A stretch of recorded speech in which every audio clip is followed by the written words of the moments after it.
العربية نيوز، عنوان الحقيقة.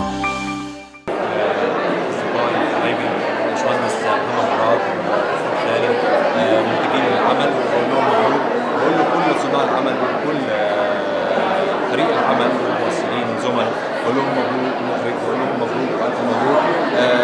انا سعيد، انا حاسس ان انا في رمضان ان بقى في العدد، رجع تاني العدد والكم وحجم الافلام السينمائيه في الموسم وطول السنه ده. رجع تاني، جمهور السينما رجع تاني، كمان المسرح رجع وجمهور المسرح رجع. ده معناه ان احنا رجعنا تاني لنقطه الاستقرار، والحمد لله خلى قاعده الانتاج تزيد، خلى عدد من المنتجين تاني كبير يظهر، وداخلين على اقبال في انتاج اعمال كتيره واعمال كبيره واعمال ضخمه في الانتاج. يعني ده كله لصالح الجمهور، وده معناه ان احنا الحمد لله قدرنا ان احنا نعدي مرحله كانت من جيشنا القومي ان احنا نعديها ونخلص منها. الحمد لله ورجعنا لنقطه استقرار اهو، ده كويس. ربنا يوفق كل المنتجين في الدراما وفي السينما وفي المسرح.